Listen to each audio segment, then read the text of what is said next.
Some of these MAGA figures are so rarely asked oppositional questions, which makes it really funny to watch when it does happen on occasion and they fail badly.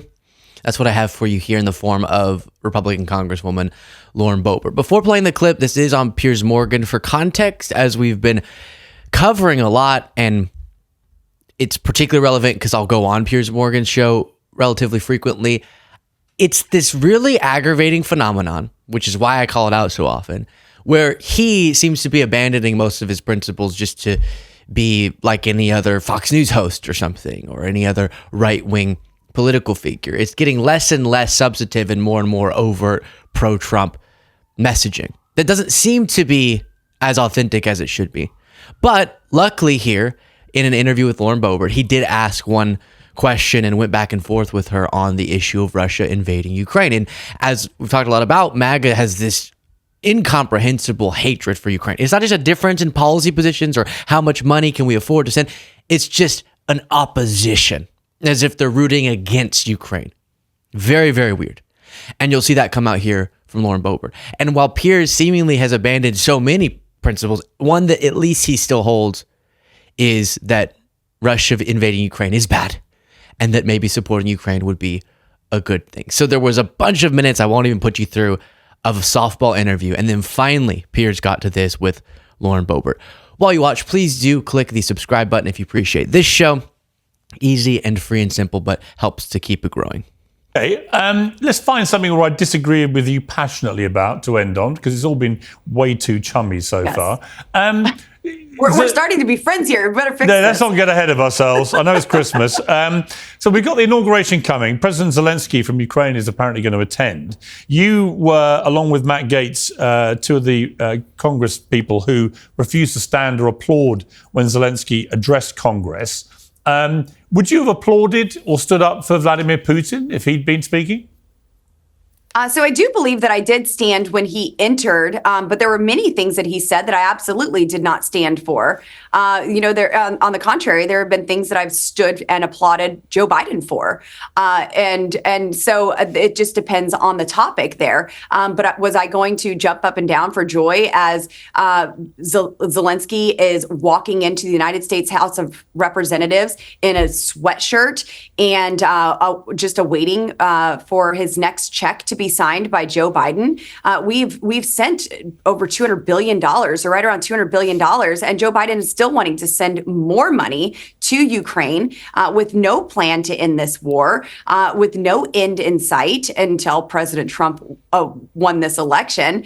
And so, no, I was not very excited that he was there to beg us for more of our tax dollars. I don't think you could hammer it. So let me stop it there, and then we'll get to his follow-up question. And what you're going to see is just with a little bit of scrutiny, Lauren Boebert's argument completely and totally collapses. But there, you hear this a lot. What does his outfit, as he's in the middle of a war, have to do with his respect for the United States? Or what does him asking for money mean about him disrespecting us somehow? And they always misstate the figures and the mechanisms by which we're spending that money. A lot of it being spent on us replacing things that we're sending to them in the form of older equipment. And then they'll act like, as you're going to hear, that there isn't an understanding of where the money's being spent, even though we've talked about in past segments, more specifically, how we can track where the money has been going. So a lot of lies, but then also just a very petty attitude. If you think we don't have the money here or there to spend on such an effort, make that argument. But why does she require, as you'll hear in past interviews and public appearances, sort of mockery of Zelensky as his country is being invaded, citizens slaughtered, and he's just leading a country trying to defend itself? But there's always this mockery. Oh, he came in a sweatshirt and begging us for money, waiting for his next check. This isn't a joke. He's not lucky to be getting money. He would much rather not get any money and Putin not be invading, obviously. A guy who's a wartime president for wearing wartime fatigues. I mean, he's going straight back literally to war. I don't think a pullover sweatshirt is wartime attire. Well, he wasn't He wasn't in a flak jacket. He was in a sweatshirt. I don't think it really matters that whether he's in a suit or not. Here's my point. Here's my point to you. Here's my point to you, Lauren. Is this? Whenever I hear, and there's a large number of Republicans that say the same sort of stuff, and I'm always like, it's such a weird thing to hear, because like 30 years ago, it would have been unthinkable for any Republicans to go on the record, basically looking like they're siding with Putin against a sovereign democratic European country that Putin had invaded. The idea that you would be effectively saying, well, give the Russian dictator what he wants, I would have thought would have been unthinkable. So why do you guys seem so relaxed about the idea of a Russian dictator marauding around Europe, helping himself to land that isn't his?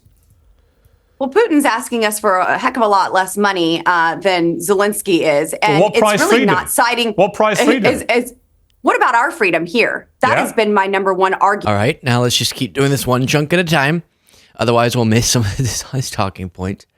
Our freedom is connected to global stability and connected to opposing our top adversary's attempt to destabilize that region and the world and to run all over the concept of sovereignty, which is not good for us or our freedom either. Do you know how much money we spend and that Lauren Boebert's fine with spending in a general sense in the interest of our national security, but that's directly prompted by the actions of Russia?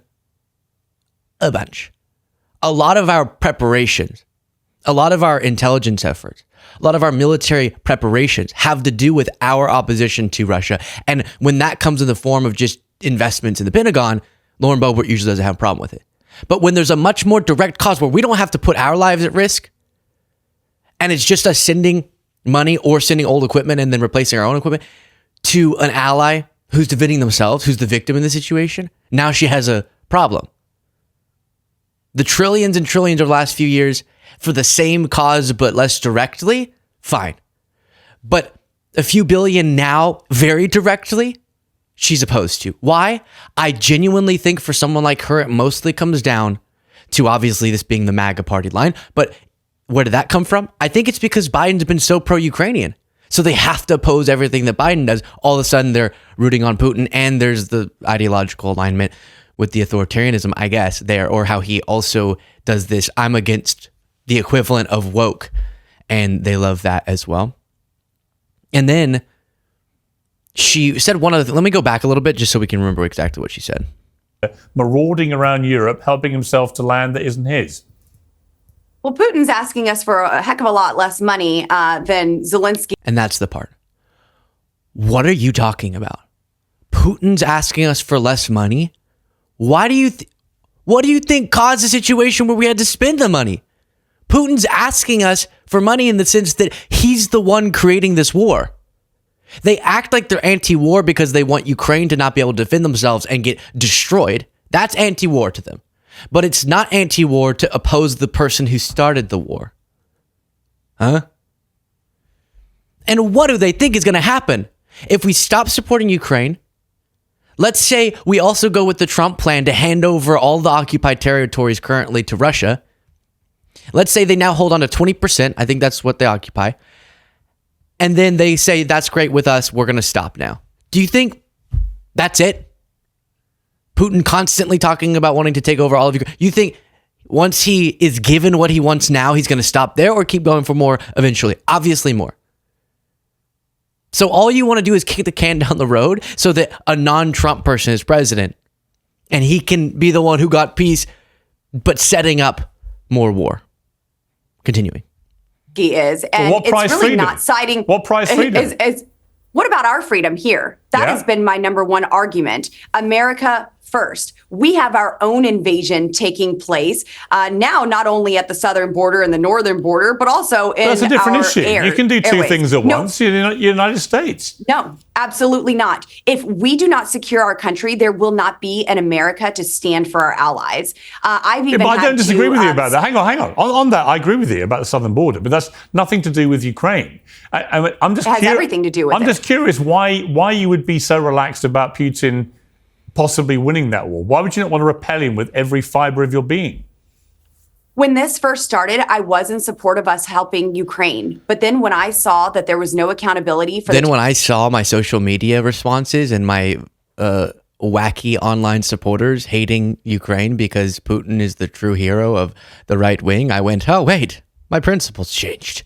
tax dollars that we were sending over there, that there was no plan to end this war, that we were literally funding both sides of the war through bad energy policies, that Joe Biden had declared an all-out war on our energy production. He was draining our petroleum reserves, our emergency strategic petroleum reserves in the name of a midterm election. And we were... No, he sold them when it was more expensive, then bought back cheaper, making the government money is what happened with that. She didn't add that detail, did she?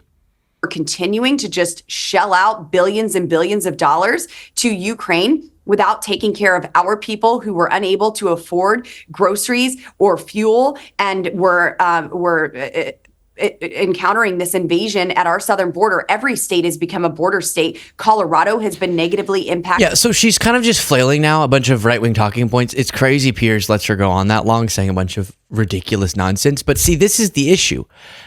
Everything she listed off there made no sense in connection to the point that Piers brought up. None. But he's accepted so many of those premises. So he kind of has to let her talk.